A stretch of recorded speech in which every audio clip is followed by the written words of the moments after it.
आज एक बार फिर हम लोग CSIR नेट के प्रॉब्लम को डिस्कस करने वाले हैं और इस सेशन में इस टॉक में हम लोग इस बात पर भी फोकस करेंगे कि CSIR पिछले 10 साल में कैसे प्रॉब्लम फॉर्म कर रहा है, इस तरीके हम प्रॉब्लम के पैटर्न को भी ट्रेस कर सकें, ऐसा हम कोशिश करेंगे। हमेशा की तरह इस बार भी हमारे बातचीत का जो हिस्सा 4 हिस्सों में डिवाइड होगा हमारा पूरा टॉक। सबसे पहले हम कोशिश करेंगे कि जो प्रॉब्लम आपके सामने दी जाए उसमें से गिवन इन्फॉर्मेशन का एक्सट्रैक्शन किया जा सके ईजी लैंग्वेज में। कई बार स्टूडेंट्स इस फेज में होते हैं कि प्रॉब्लम ही नहीं समझ में आ रही है, वर्ड्स मैथमेटिकल वर्ड्स नहीं समझ में आ रहे हैं। तो सबसे पहले हम गिवन इन्फॉर्मेशन, प्रॉब्लम से गिवन इन्फॉर्मेशन को एक्सट्रैक्ट करेंगे स्टूडेंट्स के लिए इजीली एक्सेसिबल लैंग्वेज में, ईजी लैंग्वेज में। सेकेंड स्टेप होगा हमारे बातचीत का, जिसमें हम सर्च करेंगे कि सेंट्रल टॉपिक क्या है।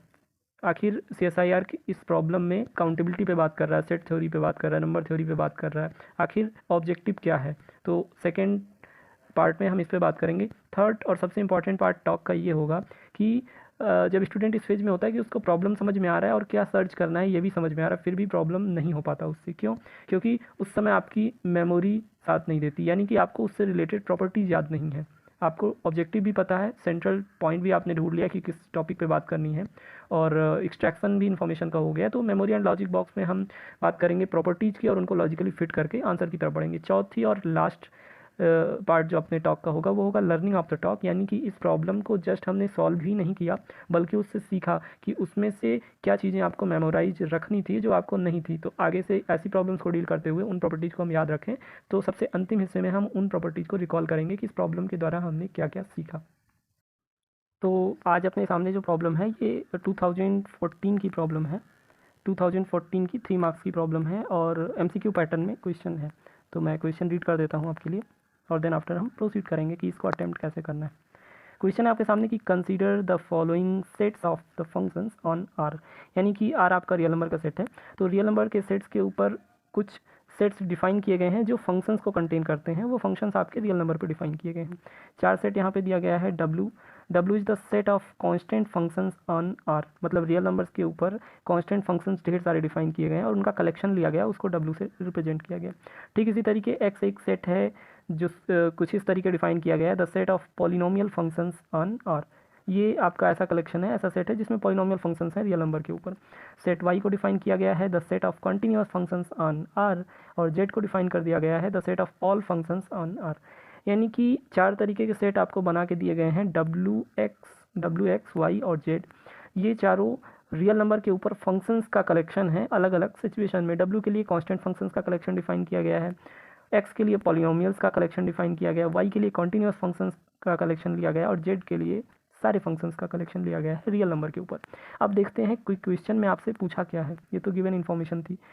क्वेश्चन आपसे CSIR पूछ रहा है कि इन चारों तरीकों के सेट में जो आपको डिफाइन करा गया है, which of these sets has the same cardinality as that of R, इनमें से किस सेट के पास उतनी ही कार्डिनलिटी है, कार्डिनलिटी यानी नंबर ऑफ एलिमेंट्स।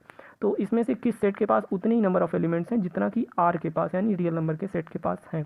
आपके 4 ऑप्शन हैं। पहला ऑप्शन है ओनली W, दूसरा ऑप्शन है W और X, तीसरा ऑप्शन है only W X and Z, और चौथा ऑप्शन है W X Y and Z। मतलब कि चारों सेट्स आपकी सेम कार्डिनलिटी के हैं और R के बराबर कार्डिनल नंबर है उनका। 4 ऑप्शन है, MCQ पैटर्न है, कोई एक सही होगा और यहाँ पे आपको दिख रहा है मैंने पहले से टिक कर रखा है, 4th ऑप्शन आपका सही है। एल्गोरिदम अपनी मैंने आपको एक्सप्लेन करी। हम सबसे पहले क्या करेंगे, इस क्वेश्चन को डाइल्यूट करेंगे इजी लैंग्वेज में ताकि हम क्वेश्चन को समझ सकें।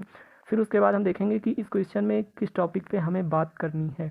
और थर्ड हमारा सबसे इम्पॉर्टेंट स्टेज होगा जहाँ पे हम रिकॉल करेंगे प्रॉपर्टीज़ को इस प्रॉब्लम को क्रैक करने के लिए जो रिक्वायर्ड है, और फिर उनको लॉजिकली फिट करके हम आंसर दे पाएंगे। तो चलिए प्रोसीड कर लेते हैं। एक बार फिर से मैं प्रॉब्लम को ज़रा डाइल्यूट कर देता हूँ, अंडरस्टैंडिंग डेवलप करते हैं प्रॉब्लम की।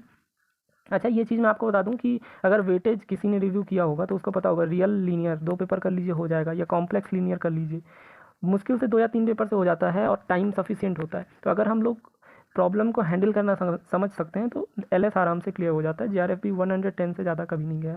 तो चलिए इस प्रॉब्लम की एक बार अंडरस्टैंडिंग और डेवलप कर लेते हैं थोड़ा सा, और देन आफ्टर हम लोग देखते हैं कि इस क्वेश्चन में बात किस टॉपिक पर करना है। 4 तरीके के सेट आपको दिए गए हैं। R आपका रियल नंबर को रिप्रेजेंट कर रहा है। रियल नंबर के ऊपर फंक्शंस डिफाइन किए गए हैं। फंक्शन आपको पता है, फंक्शन के लिए एक डोमेन होता है, एक कोडोमेन होता है। तो ये अगर आपका डोमेन है, ये कोडोमेन है, तो यहाँ से एक फंक्शन f ऐसे डिफाइन किया जाता है। Every function is defined in such a way कि डोमेन के हर एक एलिमेंट के लिए एग्जिस्ट करे इमेज को डोमेन में और यूनिक इमेज एग्जिस्ट करे। फंक्शन की प्रॉपर डेफिनेशन मैं अज्यूम करके चल रहा हूँ आपको फंक्शन की अंडरस्टैंडिंग है। तो फंक्शन के लिए डोमेन और कोडोमेन चाहिए। अगर ये टर्मिनोलॉजी यूज की गई है फंक्शंस ऑन आर, तो इसका मतलब ये है कि रियल नंबर के ऊपर फंक्शन डिफाइन है, यानी कि डोमेन और कोडोमेन दोनों रियल नंबर्स हैं। अब जरा इन सेट्स को समझ लेते हैं। डब्ल्यू आपका ऐसा सेट है जिसमें वो सारे फंक्शंस हैं आर से आर टू आर, वो सारे फंक्शंस हैं जो कॉन्स्टेंट फंक्शन हैं। कॉन्स्टेंट फंक्शन की अंडरस्टैंडिंग आपको होगी, ऐसा मैं अज्यूम कर रहा हूँ। अगर नहीं है तो आप कमेंट कर सकते हैं। तो W एक ऐसा कलेक्शन है, ऐसा सेट है जिसमें सारे कांस्टेंट फंक्शंस हैं real number two real number. X आपका ऐसा सेट है जिसमें पॉलिनोमियल्स हैं real number two real number, यानी कि real number two real number ढेर सारे फंक्शंस हो सकते हैं। उसमें से सिर्फ कांस्टेंट फंक्शंस को आप एक साथ रख लीजिए तो आपका W सेट बनेगा, और अगर उसमें से पॉलिनोमियल्स को सिर्फ एक पास रख लीजिए तो आपका X बन जाएगा। और अगर आप कंटिन्यूअस फंक्शंस की बात करें, कंटिन्यूटी का कॉन्सेप्ट होता है, मैं अज्यूम करके चल रहा हूँ कि आपको ये कंटिन्यूटी का कॉन्सेप्ट समझ में आता है। तो Y आपका ऐसा सेट है जिसमें आर टू आर ऐसे फंक्शंस जो कॉन्टीन्यूअस हैं उनका कलेक्शन आपका Y में लिया गया है। और Z आपका ऐसा कलेक्शन है जो सेट ऑफ ऑल फंक्शंस है, मतलब आर टू आर जितने भी फंक्शंस हैं उन सब का कलेक्शन लिया गया है Z में। आपको प्रॉब्लम समझ में आ रही कि 4 तरीके के सेट हैं, उनके बारे में बताया गया और आपको उसको अच्छे से समझना है कि उनके एलिमेंट्स क्या हैं, कितने हो सकते हैं। अगर सेंट्रल टॉपिक की बात करें कि CSIR इस क्वेश्चन में आपके किस पोर्शन पे फोकस कर रहा है, एबिलिटी क्या चेक करना चाह रहा है, तो क्वेश्चन है which of these set has the same cardinality as that of R, मतलब कि कार्डिनलिटी यहाँ का सेंट्रल टॉपिक है। इस पूरे क्वेश्चन में CSIR कार्डिनलिटी के बारे में बात करना चाह रहा है। कार्डिनलिटी, किसी भी सेट की कार्डिनलिटी डिफाइन की जाती है उसमें नंबर ऑफ एलिमेंट्स कितने हैं। अगर कोई सेट आपका है ए, इस तरीके डिफाइन किया गया 1 2 अल्फ़ा बीटा, तो इस सेट की कार्डिनलिटी 4 होगी क्योंकि इसमें 4 नंबर ऑफ एलिमेंट है। ये बेसिक कॉन्सेप्ट है, आई होप आपको आता होगा। अब बात आती है कि क्वेश्चन आपसे पूछ रहा है कि कार्डिनलिटी से रिलेटेड है, सेंट्रल टॉपिक आपने ढूंढ लिया, गिवन इन्फॉर्मेशन आपने ढूंढ लिया। अब एक्चुअल क्वेश्चन पे आते हैं कि क्वेश्चन एक्चुअली क्या पूछ रहा है। वो ये है कि which of these set has the same cardinality as that of R, मतलब इनमें से किस सेट की या किन सेट्स की कार्डिनलिटी, एक से ज़्यादा सेट्स हो सकते हैं या सारे सेट्स भी हो सकते हैं।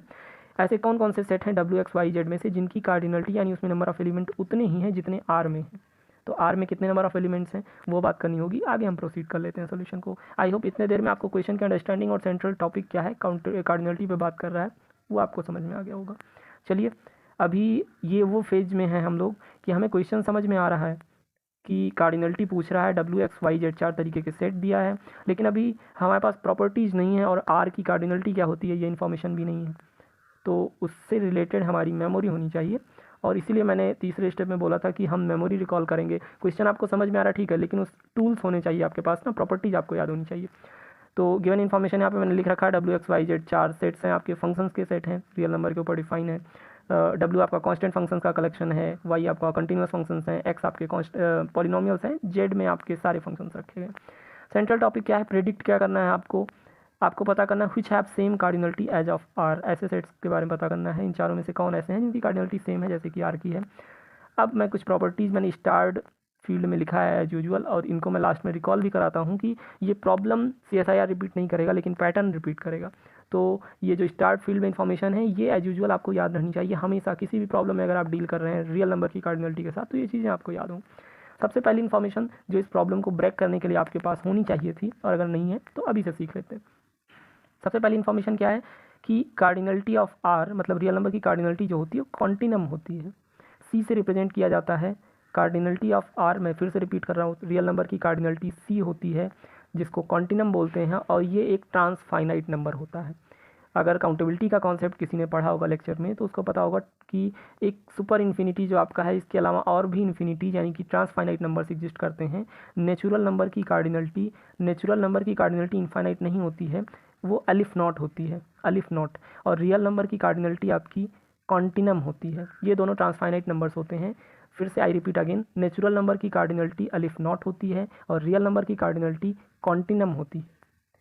और जब अलिफ नॉट और कंटिनम की बात हो ही रही है तो ये भी क्लियर कर दें कि जो अलिफ नॉट होता है ये ट्रांसफाइनाइट नंबर है, और ये जो कंटिनम है, इन दोनों में रिश्ता ये होता है कि कॉन्टिनम यानी कि रियल नंबर की कार्डिनलिटी ज़्यादा होती है नेचुरल नंबर की कार्डिनलिटी से। काउंटेबिलिटी की थ्योरी अगर किसी ने भी पढ़ी है तो उसको ये दोनों ट्रांसफाइनाइट नंबर्स पता होंगे। मैं यहाँ एज्यूम करके चल रहा हूँ कि आपको इनके बारे में थोड़ी बहुत इन्फॉर्मेशन होगी। फिलहाल इस प्रॉब्लम के लिए इतना डेटा सफिशिएंट है कि आपको ये स्टेटमेंट बस पता हो कि रियल नंबर की कार्डिनलिटी कॉन्टिनम होती है, जो कि एक ट्रांसफाइनाइट नंबर है, और एक्चुअल में जो इन्फिनिटी है आपकी सुपर इन्फिनिटी, उससे ये छोटा है। दूसरी स्टार्ट इन्फॉर्मेशन जो आपके ब्रेन में होनी चाहिए इस प्रॉब्लम को ब्रेक करने के लिए, वो ये कि अगर किसी भी सेट की कार्डिनलिटी ए, कोई सेट ए है उसकी कार्डिनलिटी, ऐसे डबल बार से लिखते हैं तो ये कार्डिनलिटी, इसका मतलब कार्डिनलिटी है। तो अगर किसी भी सेट की कार्डिनलिटी m है, बी सेट की कार्डिनलिटी n है, तो ए से बी पे जो नंबर ऑफ फंक्शंस डिफाइन होते हैं वो कुछ इस तरीके डिफाइन किए जाते हैं। ए से बी पे कितने फंक्शंस डिफाइन हो सकते हैं, उनकी संख्या को कुछ ऐसे डिफाइन करते हैं n⁻m। ये बहुत इंपॉर्टेंट फील्ड्स हैं, इन्फॉर्मेशंस हैं, इसीलिए मैं बोलता हूँ कि प्रॉब्लम डिस्कस करना अपना टॉपिक नहीं है कि हमने एक प्रॉब्लम पिक करा CSIR का और उसको सॉल्व कर दिया। नहीं, हम प्रॉब्लम से लर्निंग डेवलप कर रहे हैं, हम सीख रहे हैं कि क्या क्या टूल्स होने चाहिए थे, इस तरीके की सिमिलर प्रॉब्लम्स कहीं भी अपीयर हों तो इन स्टार्ड इन्फॉर्मेशंस को यूज करके आप उसको सॉल्व कर सकें। तो पहली इन्फॉर्मेशन आपके पास होनी चाहिए थी कि cardinality of R is continuum, जो कि एक्चुअल इन्फिनिटी से छोटा होता है और एक ट्रांसफाइनाइट नंबर है। और दूसरी इन्फॉर्मेशन आपके पास होनी चाहिए कि अगर ए कोई सेट है, कार्डिनलिटी m है, बी की कार्डिनलिटी n है, तो नंबर ऑफ फंक्शंस ए से बी पे n⁻m होते हैं। ठीक है, अब जरा अपने प्रॉब्लम पे आते हैं। ठीक है, अपने प्रॉब्लम में जो z था, z सेट जो डिफाइन करा गया था वो कैसे डिफाइन करा गया था, देखते हैं जरा। z आपका था set of all functions on R। ये z ऐसे डिफाइन किया गया था ना, ये ऐसा सेट है जिसमें सारे फंक्शंस लिए गए हैं real number two real number. और अभी मैंने आपको रियल नंबर की कार्डिनलिटी भी बता दी। रियल नंबर की कार्डिनलिटी मैंने आपको बताई कॉन्टिनम, रियल नंबर की कार्डिनलिटी कॉन्टिनम है। और ये भी मैंने बताया कि अगर ए से बी पे नंबर ऑफ फंक्शंस काउंट करने हैं तो वो n⁻m होते हैं, जहाँ पे n कोडोमेन की कार्डिनलिटी है और m डोमेन की कार्डिनलिटी है। तो अब अगर ए और बी दोनों r हो जाएं, रियल नंबर से रियल नंबर पे कार्डिनलिटी पता की जाए तो क्या होगी, वो n⁻m that is c⁻c continuum की पावर कॉन्टिनम होगी। मैंने कॉन्टिनम की पावर कॉन्टिनम ट्रांसफाइनाइट अलजेब्रा आपको नहीं पता है, ऐसा मैं ज्यूम कर रहा हूँ, तो मैंने यहाँ पे स्टार्ड फील्ड में डिफाइन कर दिया इस चीज़ को स्टार्ट फील्ड में मैंने डिफाइन कर दिया है कि कॉन्टिनम की पावर कॉन्टिनम अगर आप लेंगे, कॉन्टिनम की पावर कॉन्टिनम लेंगे या कॉन्टिनम का मल्टीप्लाई कॉन्टिनम से करेंगे तो वो c ही आएगा, ये ट्रांसफाइनाइट नंबर ही आएगा। जैसे 2, 3, 4 इंटीजर्स कॉम्प्लेक्स का आपको अलजेब्रा पता है, वैसे भी ट्रांसफाइनाइट नंबर्स का अपना रूल होता है। तो कॉन्टिनम की पावर कॉन्टिनम आता है। तो अगर आप z की कार्डिनलिटी की बात करें, z आपका ऐसा सेट क्वेश्चन में दिया गया है जो real number two real number सारे फंक्शंस को कंटेन करता है, real number two real number. तो अगर z की कार्डिनलिटी की बात करें तो आपको पता है n⁻m यानी कि c की पावर c होगी, और c की पावर c आपका c आता है, ये आपको स्टार्ट फील्ड से पता है, आपको इन्फॉर्मेशन ये पता होनी चाहिए कि कॉन्टिनम की पावर कॉन्टिनम होता है। और रियल नंबर की भी कार्डिनलिटी मैंने आपको कॉन्टिनम बताई थी। तो इसका मतलब एक आंसर तो पक्का हो गया कि z के पास उतने ही नंबर ऑफ एलिमेंट्स हैं जितने r के पास हैं। तो क्वेश्चन में पूछ रहा था ना, which of these sets have the same cardinality as that of r, मतलब इसमें से किस सेट के पास उतने ही नंबर ऑफ एलिमेंट हैं जितने कि r के, यानी कि कौन सा सेट है इसमें से है जिसके पास कॉन्टिनम कार्डिनलिटी है। तो z के पास set of all functions r to r, हमको पता है r टू r में क्या होगा, c की पावर c, और ये कॉन्टिनम ही आएगा, रियल नंबर की भी कार्डिनलिटी कॉन्टिनम है। तो z तो आंसर हो गया, यानी कि ओनली w, पहला आंसर आपका नहीं हो सकता, z होना चाहिए आंसर में। क्यों? क्योंकि आपने z को चेक कर लिया। ठीक है, w एंड x, b भी नहीं होगा क्योंकि b में z नहीं है, और अभी आपने चेक करा कि z तो होना चाहिए। दो ऑप्शन आपके डिस्कार्ड हो गए, बचे केवल c और d। अब c और d में से कोई एक करेक्ट ऑप्शन है आपका। ठीक है, z के लिए हमने बात कर ली, z में set of all functions on r हमें निकालना था, और हमें पता है अगर कोई भी सेट कोई भी फंक्शंस को हमें काउंट करना a to b, domain a है कोडोमेन b है, तो वहाँ पे हमें ये पता था कि a से b, जहाँ पे a में m नंबर ऑफ एलिमेंट हैं, b में n नंबर ऑफ एलिमेंट हैं, तो ये जो नंबर ऑफ फंक्शंस हैं ये आपके n⁻m होते हैं। तो अगर रियल नंबर की बात कर लें, real number two real number, तो कॉन्टिनम की पावर कॉन्टिनम हो जाएगा ना, और कॉन्टिनम की पावर कॉन्टिनम आता है जो कि रियल नंबर के बराबर है। तो z आपके आंसर में होना चाहिए। पहले ऑप्शन में z नहीं है इसलिए गलत हो गया, दूसरे ऑप्शन में भी z नहीं है, गलत हो गया, तीसरे और चौथे यानी c और d में z है, तो इन दोनों में से कोई एक सही होगा। MCQ की बात कर रहे हैं, इन दोनों में से कोई एक सही होगा। अब जरा देखते हैं c और d में, देखिए w दोनों में है, x दोनों में है, z दोनों में है, y नहीं है। तो अगर y के बारे में बात कर लें, अगर हम ये बात कर पा जाएं कि y जो है उसके पास रियल नंबर की इतनी कार्डिनलिटी, यानी कि कॉन्टिनम है कार्डिनलिटी उसकी कि नहीं, तो हम c और d में क्लैरिफाई कर पा जाएंगे। y पे अगर फोकस करें तो y आपका सेट ऑफ कॉन्टिन्यूअस फंक्शंस है। y पे अगर हम फोकस करें तो y डिफाइन करा गया है कि ये r टू r पे कॉन्टिन्यूअस फंक्शंस का कलेक्शन है। ठीक है, और y से पहले आपके x और z डिफाइन किए गए हैं। ज़रा ध्यान से देखिए, z में आपने ढूंढ लिया, z की कार्डिनलिटी कितनी है, कॉन्टिनम है, और x और y की कार्डिनलिटी, एक चीज़ यहाँ पे इंक्लूजन भी दिख रहा है साफ साफ, एक इंक्लूजन भी साफ साफ दिख रहा है कि जो x है आपका, जो x है ये कंटेन्ड है y में, और y कंटेंड है z में, बल्कि ये भी कर दें कि w कंटेंड है x में। देखिए एक इंक्लूजन यहाँ पे दिख रहा है कि जो सेट ऑफ कांस्टेंट फंक्शंस का कलेक्शन है ना रियल नंबर पे, सारे कांस्टेंट फंक्शन आपको लेने हैं, सारे कांस्टेंट फंक्शंस पॉलिनोमियल्स के अंदर ही आएंगे। ये थोड़ी सी अंडरस्टैंडिंग अगर आपको पॉलिनोमियल की है तो आप समझ सकते हैं कि w का इंक्लूजन x में है। अगर कहीं भी प्रॉब्लम है, कहीं आपको लग रहा है स्किप कर दिया मैंने, तो आप कमेंट कर सकते हैं उस टॉपिक पे।